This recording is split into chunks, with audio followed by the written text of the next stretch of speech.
disclosure can't be this all at once thing, because you have all these different vectors, and like, you know, I don't think academia and the general population getting to like 80% plus we're not alone is going to be this like, you know, snap of your fingers, you know, wave a magic wand. It feels so timely as a distraction in so many ways. And I'm very curious because, like, you know, even like 6 years ago, let's say, if you were talking about this, like, you would be on the same RFK level, you know, distraction of vaccines. Like, the only time I've ever had to like leverage our promise as an ad agency, which was if somebody tries to cancel you, we'll find like brands for you immediately. That's kind of our promise, was when RFK went on some of our clients' podcasts. Like, that's how nuclear he was at the time. Like, it was just saying anything negative about vaccines, immediate shutdown. You cannot speak about it. It's illegal to talk about it. Yep. And aliens were that point, like, for most of both of our lives. Yes. It cannot be spoken about. And now it's like fully acceptable. Like, when did the Overton window shift and why did it? It's a great question. That's like the most important question, I think, for the kind of this meta-sociological thing. And I think it shifted in 2017, was like a watershed moment. Is that when Crimea happened?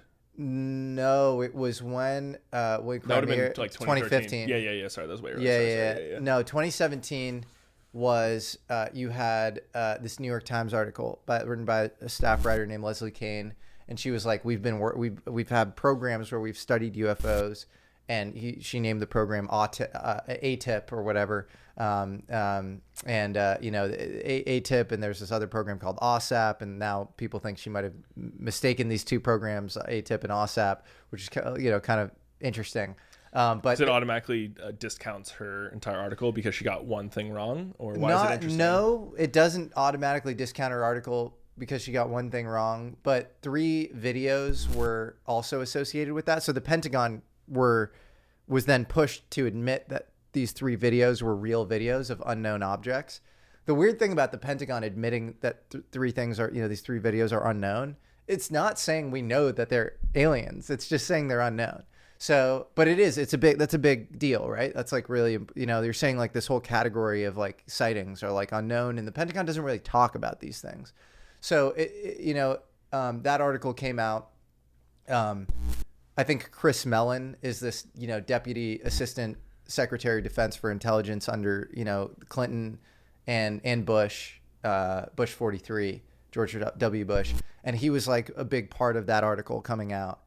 And since then, you've just seen this cascade of, in that article was, you know, one of the videos was this Nimitz sighting, 2004. You have this Nimitz carrier strike group, and you have this F-16 pilot, this guy named Commander David Fravor, who's like pretty beyond reproach when you hear him speak, and just his credentials. He like knows his shit when it comes to aviation. He's very matter of fact, very like not, you know, an alien level. Like, he was very hesitant to come out, and he tells this crazy story of being dispatched to basically see this white Tic Tac shaped object with no visible propulsion that shoots up into space at 80,000, goes above 80,000 feet, and in 7/8 of a second. So that's not conventional propulsion that we're talking about at that point. Apparently there was radar that, you know, caught this object for days, and that radar was confiscated. And then we have forward-looking infrared, so thermal imaging, that we now have publicly available. So that was like a part of this release, along with huge disclosure happened. 2017. Yeah, that was like a big deal. And then like you have Fravor going on like Rogan's podcast like a year or two later, and then you get this just crazy like, holy shit, like maybe this is real. And, you know, you have the History Channel comes out with a thing, and this guy Lou Elizondo is you know, says he's this whistleblower, and like he was part of this program, years prior, from 2007 to 2012, and it turns out Harry Reid was part of getting the funding for the program. You know, Harry Reid was the majority, you know, Senate leader. He wasn't, you know, some, you know, he lived in the state of Area 51 and stuff, but he wasn't like this marginal senator. He was like the guy. So like that creates this crazy cascade. In 2020 and 2021, the Pentagon and Office of Naval Intelligence say that we have, you know, 144 sightings that were, you know, we couldn't categorize into all these other things, space trash, you know, planes, like, you know, temperature inversions, all these things. So like that becomes this really big deal. NASA does this review panel in 2022 where they say, you know, we don't really know anything about this subject, but like we're open-minded. So it's just been this cascade opening up of like, you know, thing after thing after thing of like, I don't think like people think first principles at all. I don't think they actually care about the truth in many ways. Yeah. But it's been thing after thing of like social proof and like establishment, or like, oh, that guy says it's real and they have a credential, you know, it's like New York Times, you know? So it's like New York Times, you know, the New York Times has all sorts of issues. I mean, I think it's a privately owned company that like this person is just deciding what happens and what is truth within the world, and like confidently saying that, which is so fucking insane. Yeah. And they actually, it's just so ironic, but like since that article, they've had opportunities. They had an opportunity to like, David Grush is this huge part of the modern cascade. He's this guy who's National Geospatial Agency, National Reconnaissance Office, you know, used to handle the Presidential Daily Brief, you know, this thing given to the president every day to review, you know, was Space Force, Air Force, like Afghanistan combat veteran. All of his colleagues say he's just like this, he actually has mild autism, so I can say this, like autistic attention to detail, and like kind of, you know, high integrity guy. And he's coming out in 2023 saying like, I have given the Inspector General of the intelligence community, this guy named Thomas Monheim, you know, 1,000+ pages on covert reverse engineering UFO programs.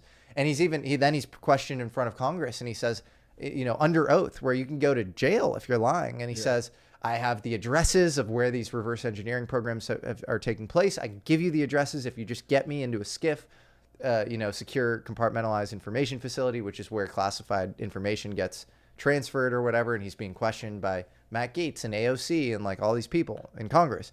Matt Gaetz and AOC in the same sentence is such a wild. Well, that's what's wild. Is like this issue. You couldn't be as far away from people. This issue unites the left and the right in this really interesting, weird way. So, and it's like you have like, you know, Trump saying, you know, he would release the files, which I don't think that's going to happen. But like, you know, him and Matt Gaetz and all these people into it on the right wing. And then you have, you know, on the left wing, like John Podesta, like, you know, the Clintons, you know, guy forever. You know, I think he was Hillary's campaign manager and Bill's chief of staff, like is obsessed with this issue. Like super, he helped get Tom DeLonge, the Blinkman, Blinkman 82 front singer, like super into this topic. And Tom DeLonge had To the Stars Academy, and like, you know, had this whole like kind of operation to help get information out, and was working with Lou Elizondo and Chris Mellon at the time. So anyways, but to go back to the New York Times, they had the opportunity to break the David Grush story, and they didn't do it. And I think, so I asked Leslie Kean, it was like, hey, like you broke this initial thing that like created this whole thing in 2017. Like, why couldn't you write the story about David Grush? Because she actually broke the story of David Grush, but in the debrief, this other article that's like super pro UFO, but like, I hate to say it, a lot of people, you know, in just conventional society would read the debrief and be like, this is BS. Like, this doesn't have the same name, obviously. And apparently her like editor, or the like intelligence community editor, this guy, Julian Barnes, is just like kind of wants to put the lid on the UFO thing. Like, he's just not interested in it. So it was almost like they like let the cat out of the bag. They wanted to do some like limited hangout thing, and then it like went too far. Like, they didn't anticipate like these like dedicated podcasts like mine and some of the others or whatever, like going like super deep into it, and like getting like really like grabbing a hold of like the truth, like a dog on the bone. And now they're like, oh, we don't really want to talk about this, you know?